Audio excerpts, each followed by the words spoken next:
Assalamualaikum. Kali ini kita akan membahas tentang angka terkini dari prevalensi stunting di Indonesia, dan yang menjadi topik kita yaitu apakah akan tercapai target nasional penurunan angka stunting di tahun 2024 nanti sebesar 14%. Baiklah, baru-baru ini telah dirilis hasil survei kesehatan Indonesia tahun 2023 yang melaporkan persentase angka stunting dari seluruh kabupaten, kota, dan provinsi yang ada di Indonesia. Dan berapakah angka nasional prevalensi stunting terbaru ini?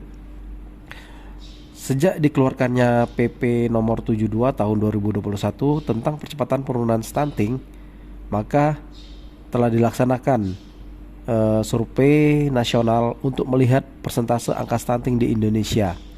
Dimulai dengan SSGI tahun 2020 yang sempat dibatalkan pelaksanaannya karena pandemi COVID-19. Kemudian pada tahun 2021 dilakukanlah survei studi status gizi Indonesia, di mana hasil survei tersebut diketahui bahwa angka stunting di Indonesia sebesar 24,4%. Kemudian pada tahun berikutnya di tahun 2022, hasil studi status gizi Indonesia atau SSGI 2022 melaporkan angka stunting nasional sebesar 21,6%. Dan yang terbaru, yang baru-baru ini dirilis adalah hasil survei kesehatan Indonesia atau SKI 2023 yang melaporkan angka stunting nasional sebesar 21,5%. Nah, kalau kita lihat berarti hanya terjadi penurunan sebesar 0,1% saja dalam 1 tahun terakhir ini.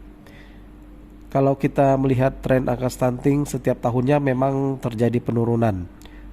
Mulai dari sebelum PP nomor 72 tahun 2021 dikeluarkan, diketahui angka stunting nasional sebesar 37,6% di tahun 2013. Kemudian di tahun 2018 sebesar 30,8%, dan di tahun 2019 melalui riset kesehatan dasar angka stunting sebesar 27,7%. Namun jika melihat target nasional yang tertuang dalam pasal 5 ayat 1 di PP nomor 72 tahun 2021 ini disebutkan bahwa target penurunan angka stunting nasional di tahun 2024 adalah sebesar 14%.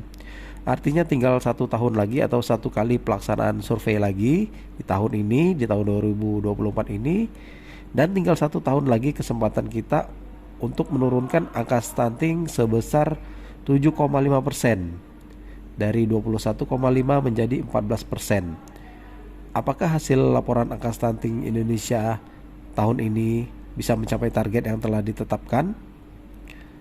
Sebenarnya penetapan target 14% ini tergolong terlalu tinggi. Padahal WHO saja menetapkan angka stunting di suatu negara minimal 20% saja, atau 1/5 dari jumlah total balita yang ada di suatu negara. Berbagai upaya telah dilakukan oleh pemerintah, baik intervensi spesifik maupun intervensi sensitif oleh semua sektor dalam upaya percepatan penurunan stunting ini. Namun hasil survei telah menunjukkan angka-angka yang tidak sesuai dengan harapan kita. Di luar dari realita angka-angka yang ada ini, apakah hal ini juga justru akan semakin membuat program nasional Presiden terpilih 2024-2029 nanti tentang makan gratis untuk anak sekolah dan ibu hamil ini akan semakin positif untuk dilaksanakan? Sebab jika angka stunting sudah mencapai target sebesar 14% di tahun 2024 nanti, saya rasa program makan gratis tersebut sudah tidak relevan lagi untuk dilaksanakan. Semoga bermanfaat dan menjadi bahan renungan bagi kita bersama. Assalamualaikum.